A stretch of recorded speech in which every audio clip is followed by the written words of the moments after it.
We're back in Cyberpunk 2077, taking a look at the game as of the 2.0 update on the PlayStation 5. Be sure to like the video, subscribing is great as well.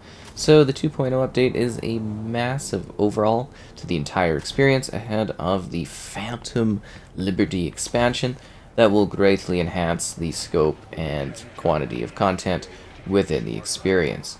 So, yeah, let's dive in and take a look at the game before that expansion, and I do anticipate I'll have a review going over that in the near future, so look forward to that. But yeah, Cyberpunk has come a long way. We've seen numerous updates to actually enhance the experience and just offer a lot more to it. So with that, we have two graphical options, also the option of HDR support, but you can go to graphics and you can choose between performance or ray tracing. So the ray tracing mode is basically dynamic 4K scaling at 30 FPS, but it's more like 1440p, and yeah, ray trace shadows, so it's not really anything too wild, and with the lower frame rate, I don't know if this is really necessarily the recommended mode that I would really go with, but if you do want a more, I guess, structured visual appeal, and you can kind of go with that sort of setting. I do recommend the performance mode.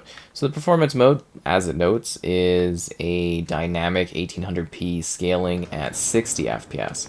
Now, in the past, it was dynamic 4K, but it was more like hitting 1800p.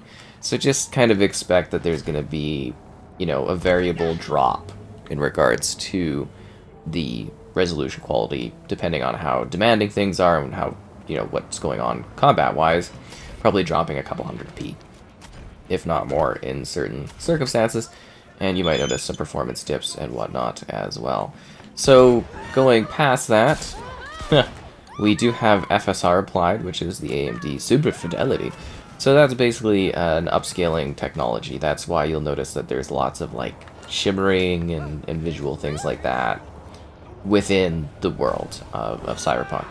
So we're going to briefly go over some of the new features of play here. So they've redone basically how the cops interact with you in the game. So in the past, the AI cops were just kind of like, they were there. They were just hanging out. They didn't really do a whole lot. You know what I mean? They were just kind of like presences that were walking about, and they weren't too available. Like now they actually, they roam the streets, they attack you. If you look in the, well, I guess we don't have it right now because I'm fighting this like gang, but on the top right side beside the map, you would have this option where basically it's as if it was GTA, where it's sort of this growing star system of, hey, the cops are after you, you gotta get away, which is strangely easy to do because you can just start like an activity or walk in a building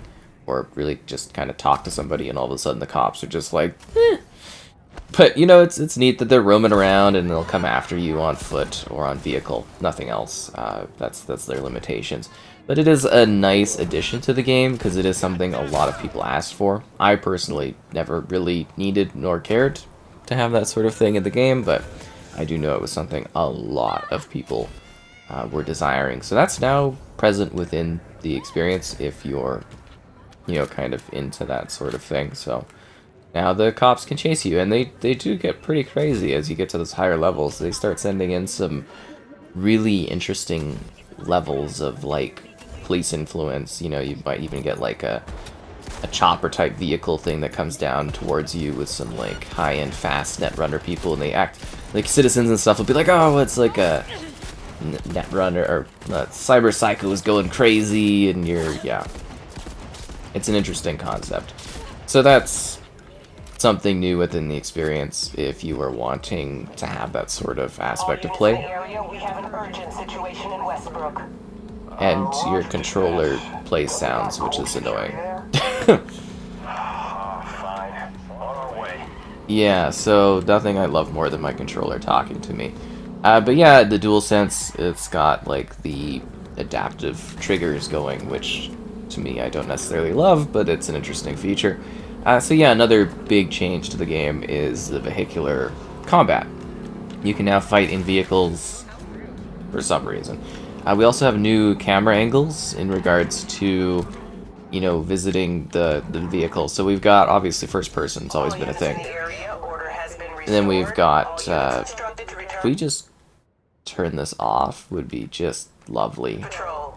And then we've got, like, a further back, and then an even further back. So we now have, like, 3 layers of, like, third person driving. And then first person, we can pick up a weapon, and we can now shoot said weapon. You know, we can fire at people and fire at other vehicles and blow stuff up. So if you've ever wanted to do, you know, shooting guns out of cars for some reason in this game, now you can do that. So there's vehicular combat, which I guess is kind of interesting. It's pretty decently deployed.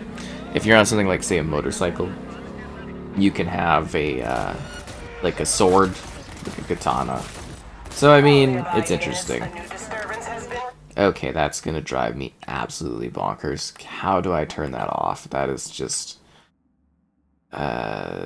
holocalls will send you text messages. How do you... I don't want my controller to make noises. I hate the controller making noises on PlayStation 5. I can't stand it. Absolutely can't stand it.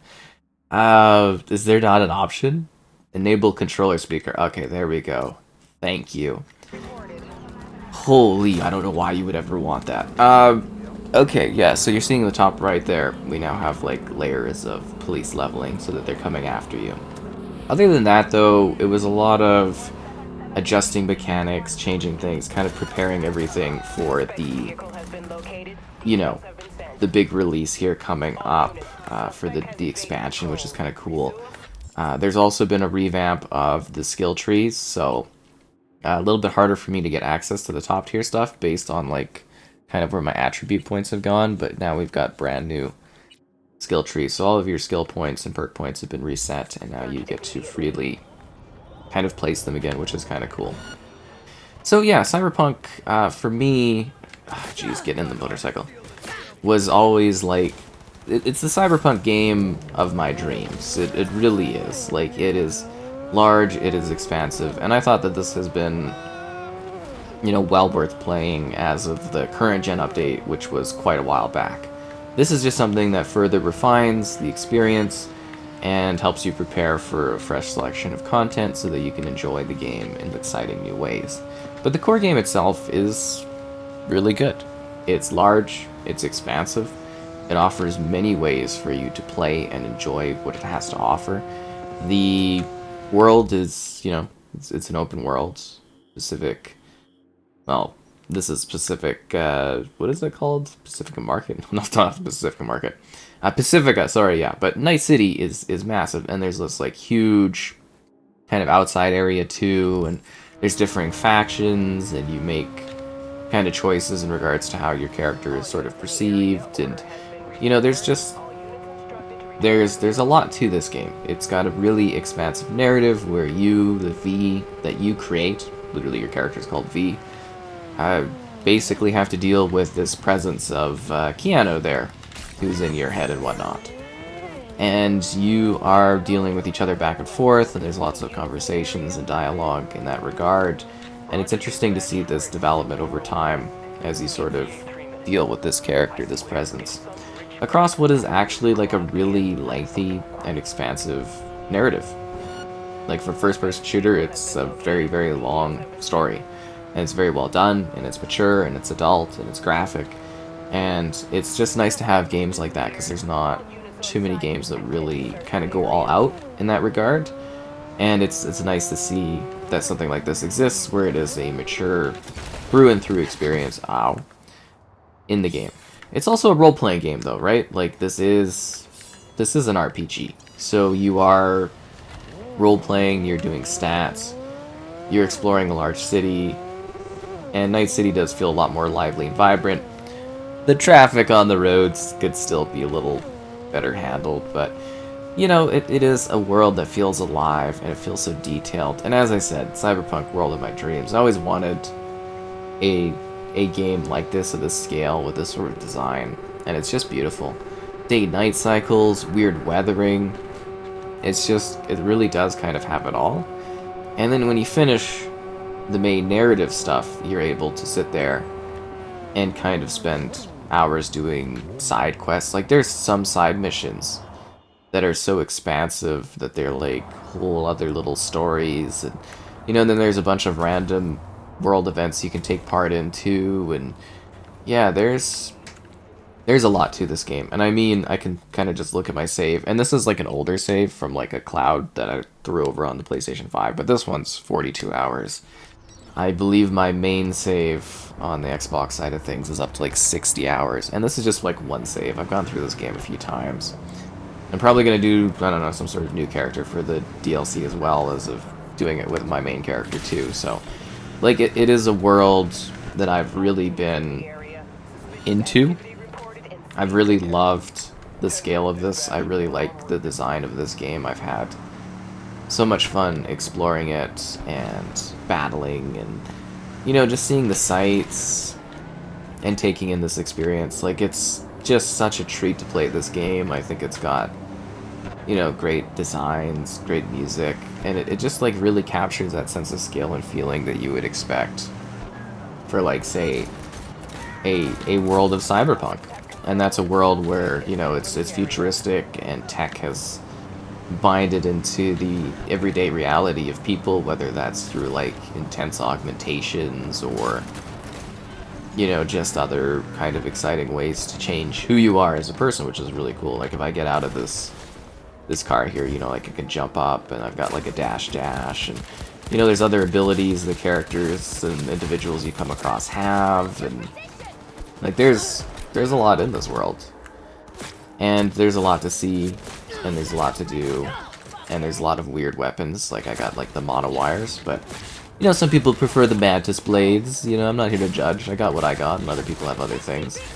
But it's like, it's a very reactive world, where your combat, you get to just kind of see crazy amounts of destruction, and just, like, the changes, too, to the vehicles are fantastic, just in terms of, like, you really do see the vehicles kind of, like, smash up, and the environment reacts to, like, what you're doing and the combat that's going on. I really do like what they designed here. And wow, it is really hard to click that button to, like, do anything in this, because the adaptive triggers are, like, aggressive. But yeah, it's neat to see this experience as it is. Like, I've had so much fun with Cyberpunk over the years. I can't believe it's actually been years. And it seems like we're finally getting to a point where the game is really quite running well. I mean, there's still going to be some entertaining bugs and issues and stuff I would imagine that people will come across, as that's just, I think, to a lot of people, that's what Cyberpunk is. But I think it is getting a lot more, well, it is at that point where it's kind of like what we were really, really wanting in terms of just quality off the bat. And then we've got that big expansion, which, again, was supposed to come out, like, I think the following year of the actual release of the game. So, yeah, we'll never get all of the crazy things we were kind of supposed to get that got, like, canceled over time, like multiplayer stuff, and it won't be that experience. As I think it's supposed to be like a second expansion, but you know what, the game that we have is lengthy, it's expansive, it's meaty, there's a lot of content to it. It runs well on the PS5 and it looks good, and you get to personalize your character and go out there and do crazy things and explore insane stuff, and you can, like, there's expansive romance too with companions, depending on who you want to go with, and it just feels like a really large, exciting world for you to dive into. It offers so many interesting ways to play, so many things for you to take advantage of, and it's a lot of fun. It really is. Like, as a first-person shooter, they give you so many cool, like, tricks and abilities that you can use, and I really do genuinely have a great time playing this game. Like, it has been quite a treat over the years to be able to, like, dive in and talk about this so much and, see the world. Like, it's just so massive and impressive. And it's just crazy because they've created this, like, really awe-inspiring backdrop where it's like kind of every area you go feels very kind of cinematic in terms of like the scale. Like you really do feel like you're in some sort of massive city, and you're just like interacting with it. You're doing your stuff. You're like, it's got the small personal tales and quests that you would expect for this sort of experience. And it's just done in a nice, intimate kind of way, and, you know, I really do like the performances. Male V's good, but I think female V does a really, really good job with the voice performances and whatnot. But even your secondary characters are all really, really well done. I've got a cool interview with Pan Am on the channel, too, if you guys have never seen that. But, yeah, it's a great game. You have a lot of fun with it, and I think now my thoughts of it being a great game really do match the overall package. And as I did say, I felt that was the case even as of, you know, the big current gen update that they did.